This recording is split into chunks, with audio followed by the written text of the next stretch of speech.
Greetings, folks, and welcome back to The Replacements. So if you'll recall, I somewhat recently did a review of the HOI4 DLC Together for Victory, and that review did okay, and so I've decided to make this thing a series in which I review every HOI4 DLC. In keeping in chronological order, today's DLC is the second country pack released in 2017, Death or Dishonor. But enough blabbering, let's just get right into matters.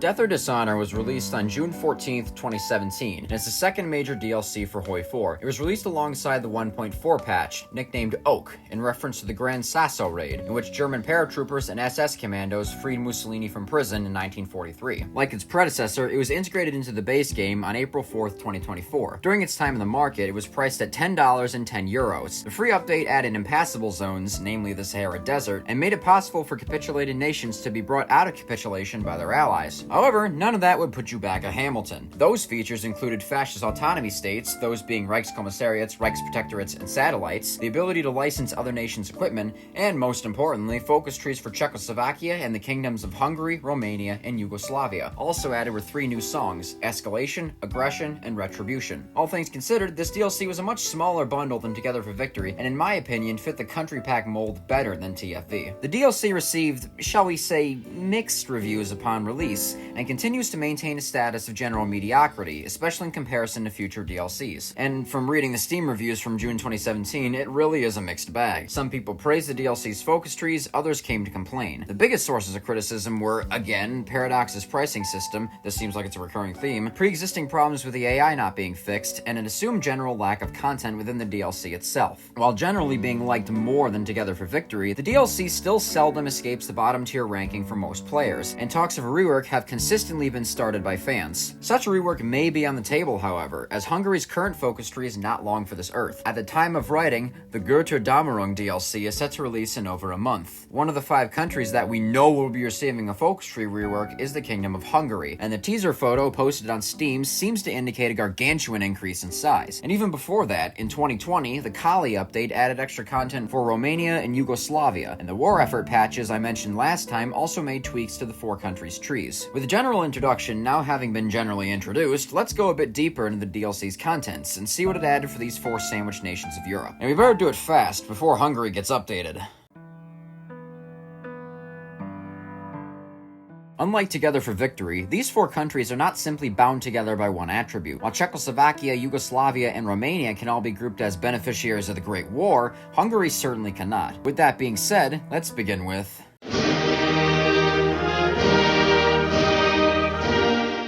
As mentioned previously, Hungary stands out from the 4 countries as it was a defeated power in the Great War, even if it was a part of the Habsburg realm. It is frequently cited as people's favorite nation for the DLC, and I suppose was loved enough to get first picks for a rework from Paradox, but focusing solely on its first rework, that being this DLC, Hungary starts in a painful position. The Treaty of Trianon greatly reduces your industrial capabilities and makes it impossible for you to train new divisions, as you only have 18 manpower to your name. You can either try and negotiate away the treaty's stipulations with, namely, Romania, or you can simply take the historical path and denounce it away. With that being said, its political tree is where much of its praise comes in. However, it's very much a case of black and white. Either you receive a bunch of basically free land and get to beat a bunch of countries up, or you sit and shove a spoon up your nose for the whole game, waiting until either the Soviets or the Germans put you out of your misery. The most glaring stain upon the focus tree is the communist path. Once you've gotten your communist support high enough, you can simply shoot Miklos Horthy and put Humpty Dumpty in charge. From there, you can either ask the Soviets to do fun things for you, or you can do absolutely nothing and receive an admittedly decent manpower spirit as payment. As for the historical fascist path, you get to choose between the Rome protocols, in which Austria, Hungary, and Italy gang up against the Germans, or you can go full historical and fall in line with the Germans, working to restore Greater Hungary. The ultimate Hungarian experience, though, lies in its monarchist paths. You have 3 choices for a king, although there were historically many more at times. In case you weren't aware, Horthy served as a permanent regent, essentially, as they never bothered to find a king for the Kingdom of Hungary. But anyways, the fascist king puts you right on the German-aligned fascist path, which Go figure, the king in question is a German. And the Democratic king is a nothing burger, excluding the strange Hungarian-Swedish personal union that comes to be because of it. The most famous choice, though, is Otto von Habsburg, the head of the former royal house. With him in power, Hungary's goal became the reformation of the Austro-Hungarian Empire and its eventual expansion into ancestral lands held in medieval times. With a new DLC, all of what I've just mentioned is being greatly expanded, with what appears to be a long-desired extra monarchist path added. But I won't make any brazen predictions here.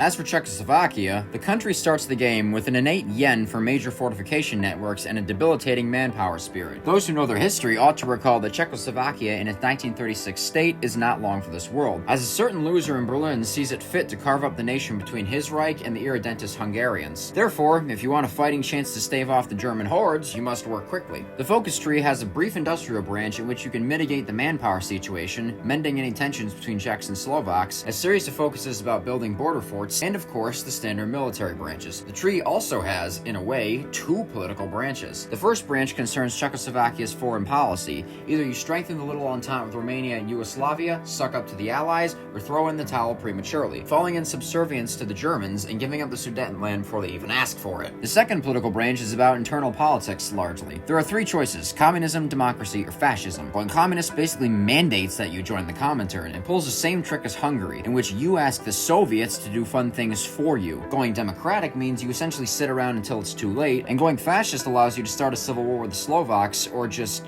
not. After that, you can choose whether to become a German satellite or ask for Axis membership, and then can ask Germany to do fun things for you. If you haven't noticed yet, this is a common theme.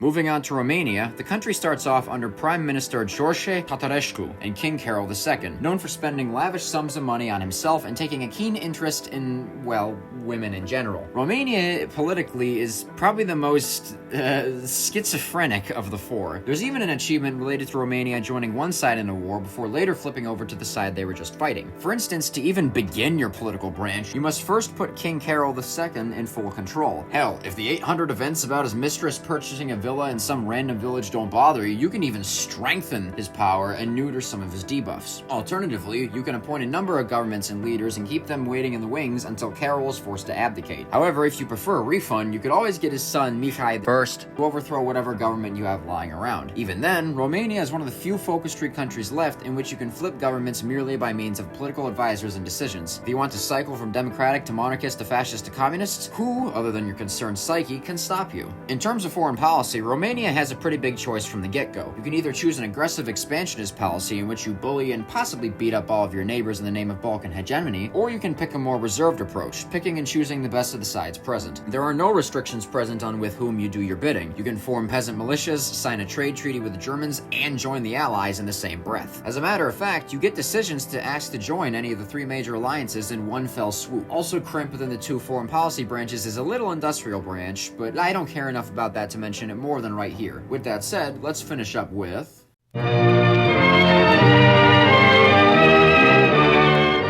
Last but not least is Yugoslavia, the multi-ethnic hodgepodge that succeeded the similarly multi-ethnic Austria-Hungary. It starts the game with pretty much every non-Serbian ethnicity causing some sort of trouble, be it the Slovenes hurting your industrial capabilities or the Macedonians making anything governmental more expensive. Furthermore, you're stuck in a confusing leadership situation. The country's leader is Prince Paul, the leading member of the Regency Council assembled for Paul's 12-year-old nephew, King Peter II. Even more confusing, the Prime Minister at the time, Milan Stojadinovic, is the country's fascist leader. But anyways, your political tree is somewhat messily split into three paths. The first and most distinct is a communist path, in which you can install the man himself, Josip Broz Tito, as leader, with a portrait whose source is from the 1960s. Then you can either join the Comintern, which I'm sure will never end in hostility, and do nothing, or you can create your own Balkan communist faction. No friends? No problem. You get a bunch of focuses to start communist coups in your neighbors, at which point those lilac neighbors are invited to your faction. The other half of the tree begins by allowing you to balance your overtures towards the Axis and allies before making a decision. Either you fall in line with the historical and fascistic forces within, or you totally Balkanize, no pun intended, your country. Concerning the former, there are a lot of decisions to be made with regard to those minority ethnic groups. Either you take the historical route of trying to appease them, or you shut them up with good old-fashioned hard power. Concerning the latter, you can choose how many puppets puppets you spawn, and eventually it gets to a point where you simply become the Kingdom of Serbia, with a number of puppets at your disposal. You can reintegrate these puppets though. The bottoms of these two paths are very much interchangeable. You can join the Axis, which briefly happened in our timeline, and attack your southern neighbors for territory, or overthrow Prince Paul and put King Peter directly in power, which in our timeline caused the Axis invasion of Yugoslavia in 1941. If you dissolve yourself, you can choose to either strengthen the puppets as individuals or bring them back into the fold, making use of the improvements they made for themselves along the way. With all that said, let's see if this DLC deserves the criticism it received even when it was released, or if it's a hidden gem that's unfairly demeaned. Much like Together for Victory, this DLC registers an in my head. I think it's slightly better than TFV in that it's cheaper and the focus trees are generally better. I can't recall a time where I've actually licensed another nation's equipment though, so I really don't care about that. But let's not mince words here. It's still a massive dud by today's standards, but I'm sure I would have at least mildly liked it had I bought it back in 2017. Unlike last time, I'll merge my country-specific opinions and the ranking into one. At the bottom of the list is Czechoslovakia. I'll start by asking this. Did the section on Czechoslovakia seem boring to you? Yeah, so did its focus tree. Much like New Zealand, this country is extremely boring to play. Hell, the video I made in which I grew so bored I threw the game is, as of writing, the second largest video on this channel. Nobody wants to play a country where the only things you can do are surrender yourself to the Axis or ask the Soviets to push around other nations for you. I don't understand why they thought that was a good idea. No, you can't go to war with the Polish. But you can ask Stalin to do it for you. After Czechoslovakia is another inherently multi-ethnic nation, Yugoslavia. While its focus tree is decently large, even by today's standards, recall that size isn't everything. If you take a good look at any of the three paths, hardly anything interesting happens. It's a hash brown without any hash. The communists just get decisions to make civil wars in other countries, and a faction, the historical path, just removes the spirits,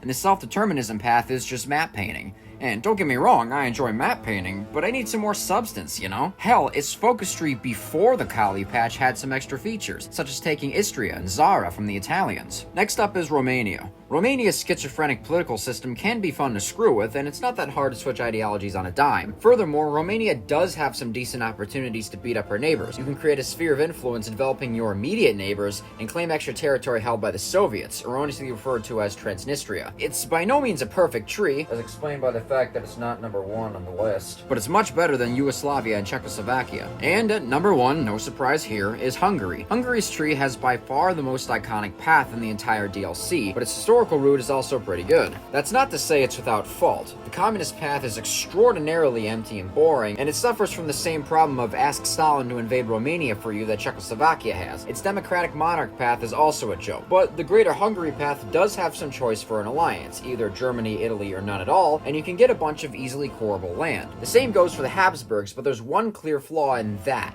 It's far too reliant on RNG. It's not too big a deal if you're trying to retake Austria. The referendum could be rejected, or it could fail, but there was always a focus to just attack them anyways. The problem comes with trying to annex Czechoslovakia. They could accept annexation, or they could become a dominion. However, they could also refuse you entirely, and trying to go to war with them would drag in Romania and Yugoslavia, basically killing most people's runs. Despite all that, it's still a decent tree, and in my opinion, the strongest from the DLC. The news that Hungary is due for a second rework does promote confidence that the other three nations will someday receive a fresh dose of love and content. Before Paradox begins making any major plans for them, though, please permit me to provide some of my own suggestions. As I said last time, the first and largest suggestion I have is the following. Rework all three countries. Give them a total refresh, new paths, new portraits, a redone focus tree, etc. Now you may ask why I said 3 instead of 4. It's simple. They're already doing this for Hungary. I'm not going to make any suggestions for Hungary here since it's due to be updated 1.15 anyways. What will be, but the rest are fair game. Going in reverse this time, I'll start with Yugoslavia. The first main thing for Yugoslavia would be that their current focus paths need fleshing out. Map painting and attacking one nation is cool and all, but there needs to be more substance to it. Rather than simply starting a communist coup in another country, why can't you declare war on the country at the same time to aid the rebels? Furthermore, Tito envisioned a pretty expansive Greater Yugoslavia, including territories that are today part of Italy, Austria, Greece, Bulgaria, and the entirety of Albania. Also sometimes included are parts of Hungary and Romania. I feel like this could be a neat formable nation similar to Greater Italy, for instance. The same should extend for the fascist path. There should also be more to do with the self-determinism stuff. Maybe you can expand Macedonian and Slovene holdings in Greek and Italian territory. The Retribution should also have some special leaders, or at the very least leader portraits for more than just Montenegro and Croatia. For Romania, I think keeping its multi-handed foreign policy approach and easily flippable ideology mechanics would keep it iconic. With that being said, I think Romania ought to have a way to keep the democratic government in place. Perhaps Ceausescu gets fed up with Carol's bullshit and organizes a coalition to force his abdication. Maybe you could have a more restrained Mihai's coup then. Speaking of Mihai, I think he ought to do more, and he should more or less be a non-aligned leader, not a democratic one. And as it looks like the land east of the Tisa River has a good shot at being made into its own state, it'd be nice if Romania could claim that territory, given they occupied it for a time during the chaos in Hungary from 1918 to 1920. Adding South Bukovina and North Dobruja states would also be cool. And lastly comes Czechoslovakia.